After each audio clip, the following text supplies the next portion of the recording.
What's up guys, and welcome back to our JCP stave in TEW 2013. So we're just going to jump straight into the show and run this show. This is the final night, of course, and our pre-show. The match had some good action, but not much of the way heat. Big Bubba Rogers and Ted DiBiase defeated Jimmy Valiant and Lasertron in 12:15 when Ted DiBiase defeated Jimmy Valiant by submission with a $1 Million Dream. Got a 59 rating, quite a good little match to start off the show. Basically, didn't have anything for Rogers and DiBiase this night either, so I thought put them in a tag match to get them on the show in the pre-show, and it was a good match actually. We're in our first opening contest of the quarterfinals, and I bet it had great action and average heat. The Road Warriors defeated the Midnight Express in 2004. When Road Warrior Animal defeated Stan Lane by pinfall with a Doomsday device. Just chemistry stuff down there. That got us an 81, very good rating. Yeah, I did think about having the Midnights actually win, but you'll see who wins in the end, and I'll explain why I didn't have the Midnights win. But, you know, losing to the Road Warriors is nothing to be ashamed of, because this is basically God tier tag team, you know? So yeah, good match, good rating. Let's keep going with the next quarterfinal match. Match had some good action and average heat. Anderson and Blanchard defeated the Steiner Brothers in 2010, when Anderson defeated Steiner by pinfall after James J. Dillon interfered. 64 rating. Again, zero chemistry is really dragging us down between these two. Like, this tournament will be like the last time these two are a proper team. But at least the Steiners have great chemistry, so that's something to take forward from it. I wanted the Steiners to get like a decent run, but I didn't want them beating, like, there's no way that main eventers would accept losing to them because they're just mid-carders at this point. Then about that had some good action and average heat. Dutch Mantel and Terry Gordy defeated the Rock and Roll Express in 2011 when Terry Gordy defeated Ricky Morton by pinfall with a handful of tights. Got to 71. Basically, want to continue building up Mantel and Terry Gordy, and I wanted to make it a bit less predictable by having the two tag team champs out, so you're not sure who's going to win. Hopefully. Then our last quarterfinal. About that had great action and average heat. The Superpowers defeated the Von Erichs in 1952 when Dusty defeated Kevin Von Erich by pinfall with a bionic elbow. That got us an 82. I thought that would be the highest one so far. Good rating. Dusty is very popular. This would be a good match actually. Yeah, so now we're to our semi-finals, of course. So we're down to the Superpowers, the Road Warriors, Mantel and Gordy, and Anderson and Blanchard. Oh, both the heel teams are Ans, and the face teams have team names, that's cool. And about that saw them reaction, but not much of the way heat. Rick Rude defeated Ed Gartner in 11:38 by pinfall with Rude Awakening. Rick Rude wins the NWA Florida Heavyweight title. Got to 52. Basically, I don't really have plans for Ed Gartner, and I have big plans for Rick Rude, so I thought, why not give him this lower tier title to help build him up a bit. And yeah, this is like a bit of a cool down match between, you know, I didn't want the tournament straight one after the other. And we get an angle. Out comes Terry Funk, the only angle on the show, I think. He has an interview saying he wants Ric Flair, presuming Flair wins the cage match, or not the cage match, the possible retirement match for Ron Garvin. I keep thinking it's a cage match because that was when Ron Garvin and Ric Flair happened at Starrcade. It was in a cage, so I keep thinking of that match. That got us to 74. Basically, I think Funk and Flair might be a good feud in the future. But we'll keep going for now. And about that great action and average heat, the first of our semi-finals, Mantel and Gordy defeated the Road Warriors in 1931 when Terry Gordy defeated Road Warrior Hawk by pinfall with a powerbomb.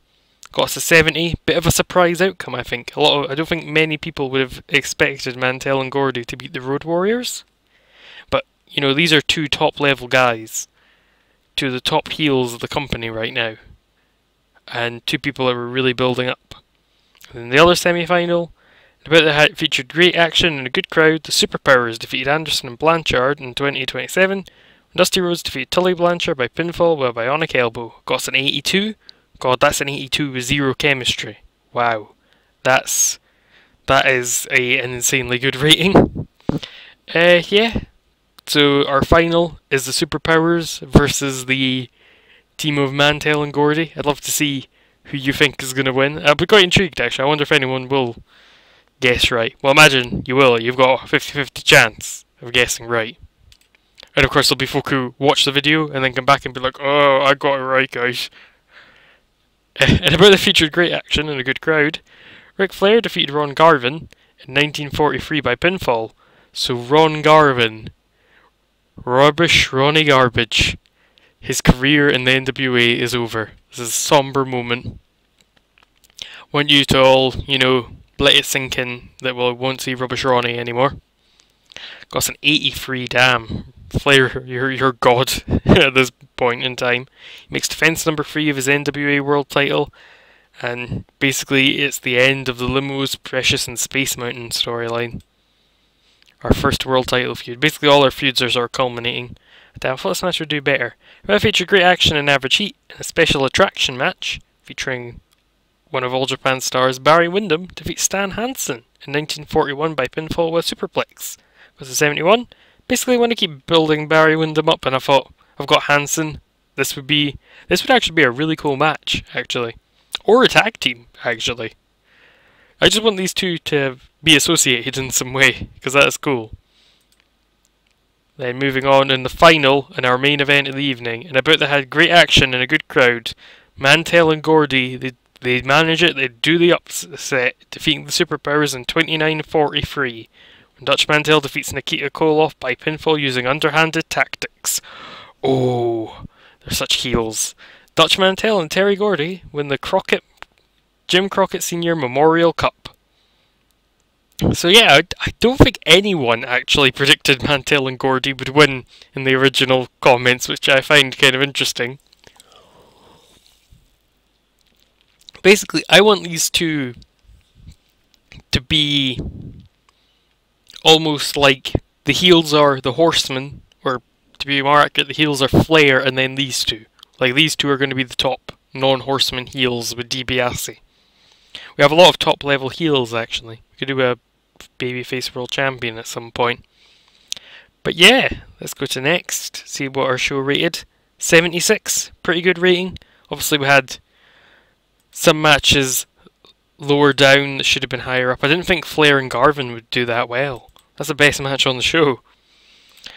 Because he's retiring, this will be the last time he's on one of our shows, we're going to give Ron Garvin a hug. We're going to give Ric Flair a hug for carrying Ron Garvin to such a good match. In fact, we'll tell him he's awesome. And finally, we'll tell... Who else had a really good match? Who was in the 82? We'll tell Dusty that he's great. Wait, I'm Dusty. I can't tell myself I'm great. I forgot that wasn't an option in this. Road Warriors got 81. Superpowers got 82. We'll tell Nikita he's good. Actually, I always like Nikita Koloff. Those guys I've always really liked. Compliment on a good performance. Make speech. Ron Garvin's pleased, Flair's pleased, and Nikita's pleased. So we'll leave it on the screen here. Next time we'll be back. It'll be World Championship Wrestling, the last one of April. And we start to build up our new storylines. Most storylines have been running. They've all culminated. It's the final of the tournament. Flair has vanquished the Garvins. The Midnights have debuted and have won titles. Yeah, basically all of our really big storylines are finished. So this episode of World Championship Wrestling that's coming up will be quite a good, restarting one, as it were.